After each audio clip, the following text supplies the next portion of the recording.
Thank you all. I'm afraid that I will not be able to answer that question. You'll have to take that off out on the floor. I'm here to give you a brief run-through of Topsoe's Power-to-X portfolio with a special highlight on our solid oxide electrolysis. And there's been a lot of talk, and also in the previous session here, on the amount of power that's needed, the build-out of renewable power production, the build-out of grids, how to handle all this power in Power-to-X projects. And if I was to tell you that we're committed to reduce the required amount of power by up to 30%, would that be some sort of long-term R&D dream? I hope I'll be able to clarify to you that it isn't. It's here, and it's now, and it's ready. And if we can get this one going. So this is the scientific part. I will not attempt to make you understand all of the complexities here. The aim here is to show that the Topsoe solid oxide electrolysis solution technology is a high temperature one. We elevate the temperature of the electrolysis, so we split the molecules at high temperature with a lower power requirement. There is a further advantage here, that is that the evaporation energy of the water, since we do this in a gas phase, we can use waste heat from elsewhere to evaporate the water instead of providing that energy as power. So all in all, there is a potential here to reduce the electrical power requirement for electrolysis by up to 30% compared to alkaline and PEM technologies.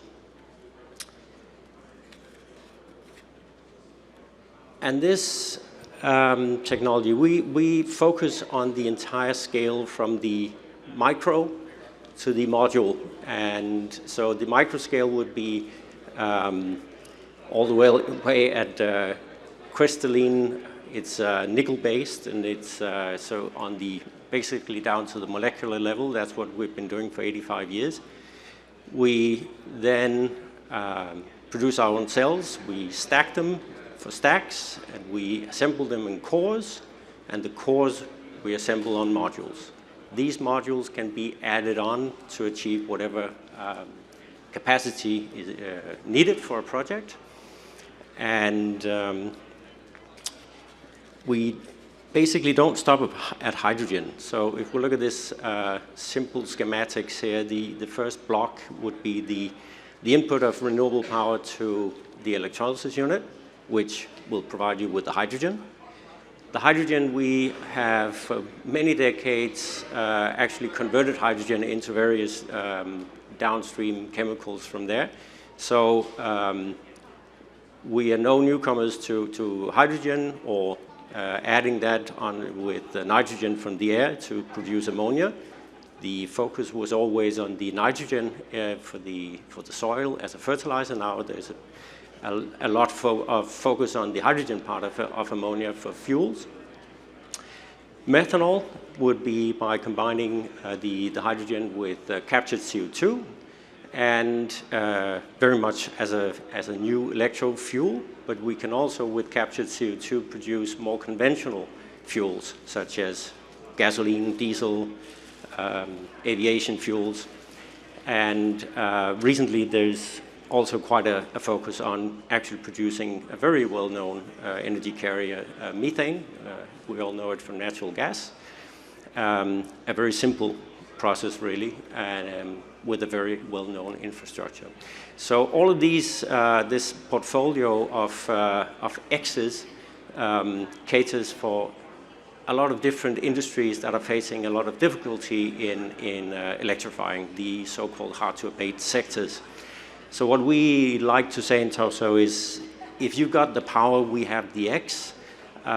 We have a very broad range of solutions to convert renewable energy to more tangible and storable products. So So a solid oxide electrolysis hydrogen plant by Topsoe would look something like this. It's highly modular. It's very much built for outdoor use. It's based on decades worth of knowledge in building chemical plants. So it's a rugged design. It will withstand the outdoors. So no need to build houses around it, which is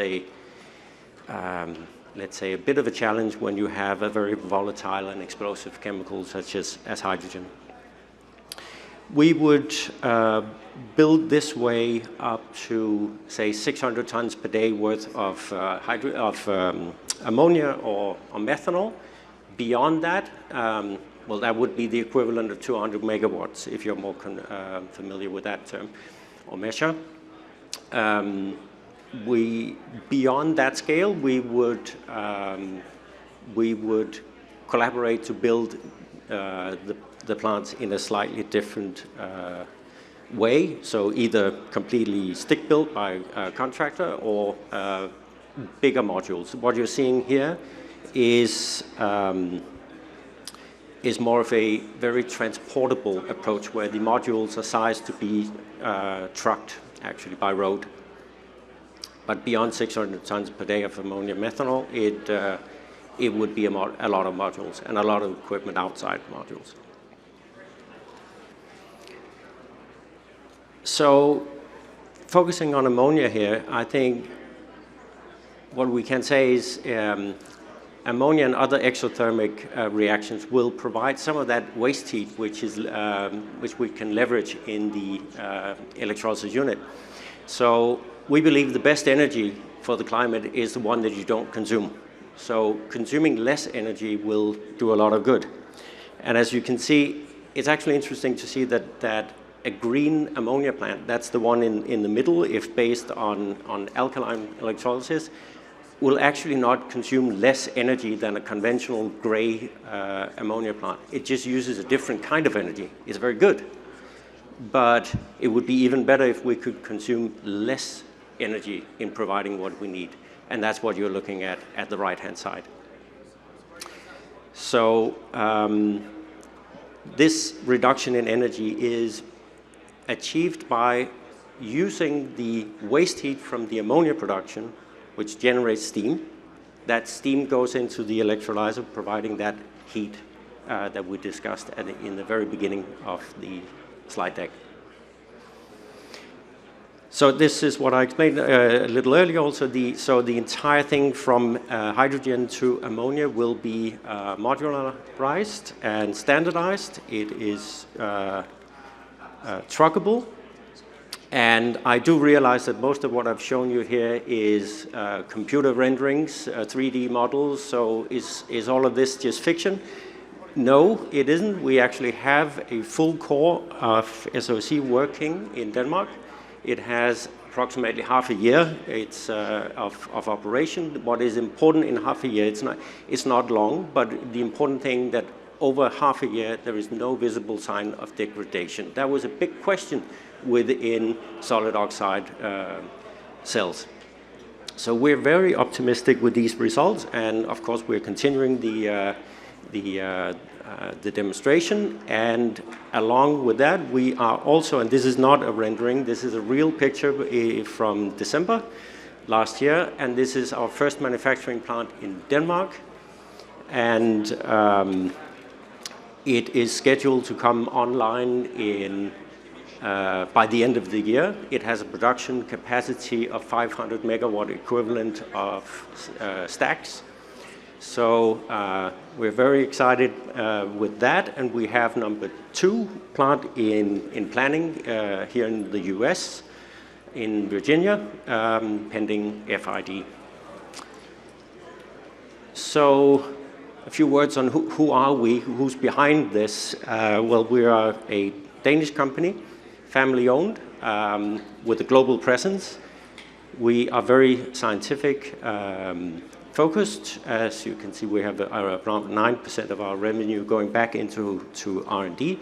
We've been active in the chemical industry since 1940, and we have quite a prominent presence within many of these, the traditional versions of these sectors, so ammonia, methanol, hydrogen. And we are leveraging not only the science, but also the engineering part of the company to build end-to-end Power-to-X solutions. So that was a 15-minute presentation delivered in 10. That's just around 30% high efficiency. So there you go.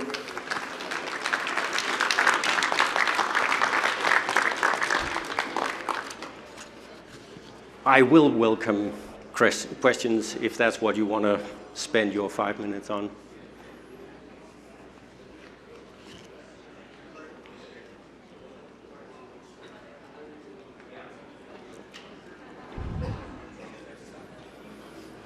Thank you.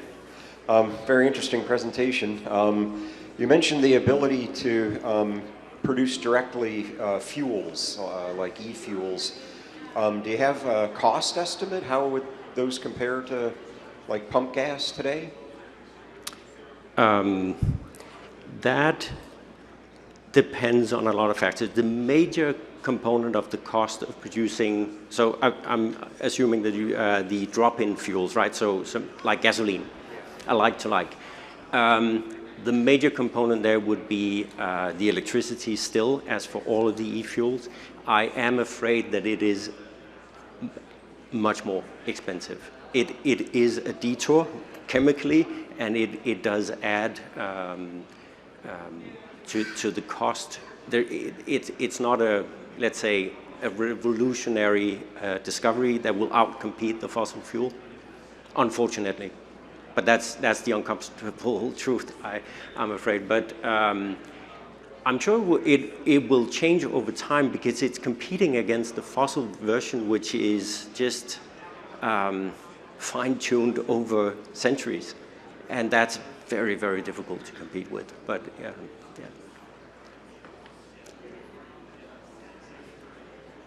Great presentation. So you mentioned that 200 megawatts is the upper limit of that modular SOEC facility design. Is there a standardized large-scale SOEC product, like a 10, 20, 50 megawatt?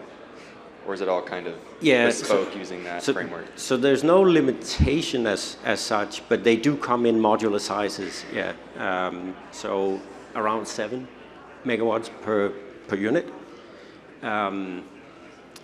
But you add them up, and then to dive into further detail, you have the electrolysis part, which is the core of things where you split the water, and then you have the so-called balancer plant, where you handle all the waste heat and stuff. And the balancer plant, we tend to make that one unit, irrespective of the capacity of the electrolysis.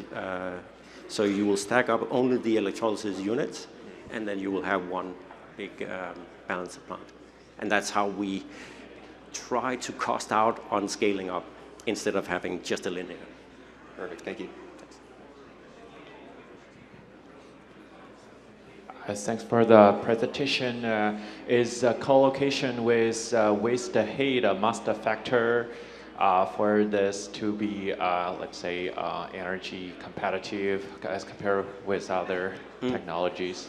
Great question. No, it is not. It's an option. You will have an around 20% benefit without any heat integration. So just as is, without any heat integration, 20% lower power consumption than the alternative technologies.